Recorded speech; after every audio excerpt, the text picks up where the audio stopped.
યાત્રાધામ દ્વારકામાં ગેરકાયદેસર બાંધકામો પર તંત્રનું બુલડોઝર ફરી રહ્યું હોવાના સમાચાર સાથે જ યાત્રાધામ દ્વારકામાં તંત્રની આ સૌથી મોટી અને કડક કાર્યવાહી થઈ હોવાના સમાચાર। ગેરકાયદેસર યાત્રિક ભવન તોડી પાડી સાથે જ 18 કરોડની જમીન ખુલ્લી કરવામાં આવી છે।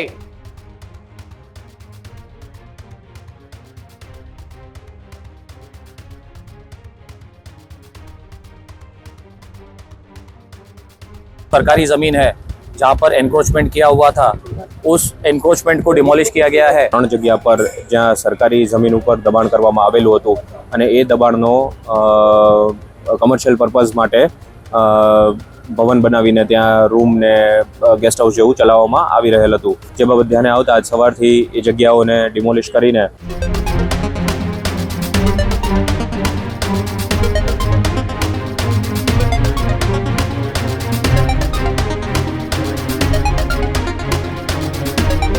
नमस्कार, आप જોઈ રહ્યા છો ન્યૂઝ રૂમ અને આપની સાથે હું છું ભાવિક। સમાચાર દેવભૂમિ દ્વારકાથી મળી રહ્યા છે કે જ્યાં ડિમોલેશનની પ્રક્રિયા હાથ ધરવામાં આવી રહી છે। દાદાનું બુલડોઝર ત્યાં ફરી રહ્યું છે। યાત્રાધામ દ્વારકામાં ગેરકાયદેસર બાંધકામો પર તંત્રનું બુલડોઝર ફરી રહ્યું હોવાના સમાચાર અત્યારે પ્રાપ્ત થઈ રહ્યા છે। સાથે જ યાત્રાધામ દ્વારકામાં તંત્રની આ સૌથી મોટી અને કડક કાર્યવાહી થઈ હોવાના સમાચાર મળી રહ્યા છે। ગેરકાયદેસર યાત્રિક ભવન તોડી પાડી સાથે જ 18 કરોડની જમીન ખુલ્લી કરવામાં આવી છે। યાત્રાધામ દ્વારકામાં તંત્રનું ફરી એકવાર આ સૌથી મોટું ડિમોલેશન પણ કહી શકાય છે।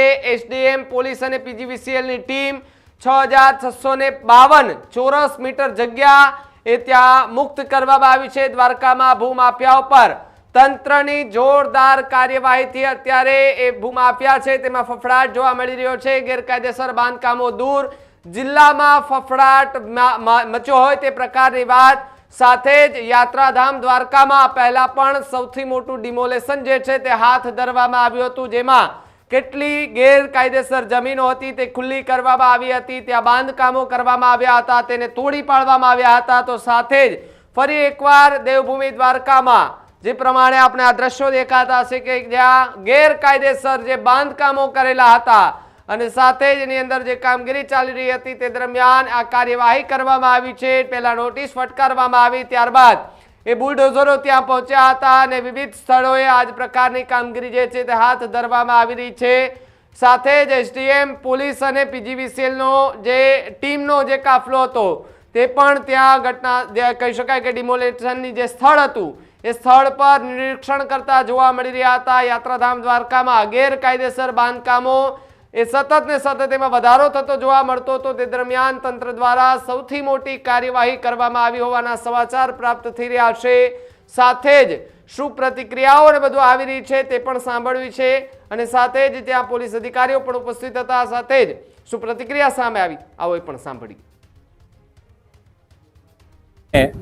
3 जगह के ऊपर जो सरकारी ज़मीन है जहाँ पर एनक्रोचमेंट किया हुआ था, उस एनक्रोचमेंट को डिमोलिश किया गया है और इस टोटल एनक्रोचमेंट में तकरीबन 4 होम स्टे है और कुछ कमर्शियल दुकानें हैं और 2 धार्मिक स्थल भी है।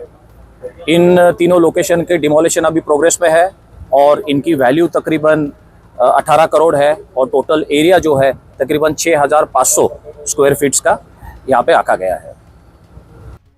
આજરોજ દેવભૂમિ દ્વારકા જિલ્લાના દ્વારકા પોલીસ સ્ટેશન વિસ્તાર ખાતે દ્વારકા શહેરમાં આજ સવારથી જ 3 જગ્યા પર જ્યાં સરકારી જમીન ઉપર દબાણ કરવામાં આવેલું હતું અને એ દબાણનો કમર્શિયલ પર્પઝ માટે ભવન બનાવીને ત્યાં રૂમ ને ગેસ્ટ હાઉસ જેવું ચલાવવામાં આવી રહેલ હતું, જે બાબત ધ્યાને આવતા આજ સવારથી એ જગ્યાઓને ડિમોલિશ કરીને સરકારી જગ્યા ખુલ્લી કરવામાં આવેલી છે, જેનું કુલ ક્ષેત્રફળ 6652 સ્ક્વેર ફીટ જેવું છે અને જેની માર્કેટ વેલ્યુ 18.3 કરોડ સુધી માની શકાય છે।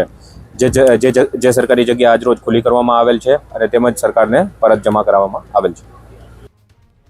તો જે પ્રમાણે દેવભૂમિ દ્વારકામાં ગેરકાયદેસર બાંધકામો પર તંત્રનું બુલડોઝર ફરી વળ્યું છે। ભૂમાફિયાઓ કે જેમણે ગેરકાયદેસર જમીન પર જે કબજો કર્યો હતો, ત્યાં બાંધકામ કર્યા હતા અને તેની અંદર વસવાટ કરતા હતા, તે દરમિયાન હવે આ ડિમોલિશનના એ સમાચાર એમને મળ્યા છે. તો એમાં પણ ક્યાંક ફફડાટ વ્યાપી ચૂક્યો છે. કેટલા બાંધકામો એ અત્યારે તોડી પાડવામાં આવી રહ્યા છે અને અગાઉ પણ આ જ પ્રકારની કામગીરી કરવામાં આવી હતી.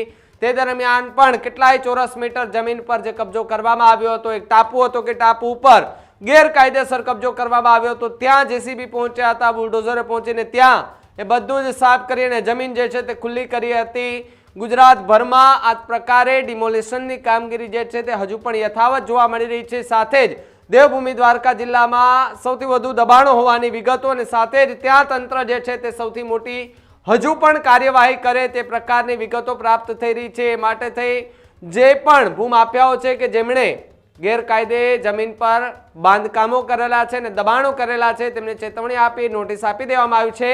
હવે એ જોવાનું રહ્યું કે આગળ જે દેવભૂમિ દ્વારકા જિલ્લાનું જે તંત્ર છે એ કયા એ ભૂમાફિયા જે છે કે કઈ એવી જમીન છે કે જ્યાં ખુલ્લી કરવા માટે બુલડોઝર લઈને ત્યાં પહોંચે છે.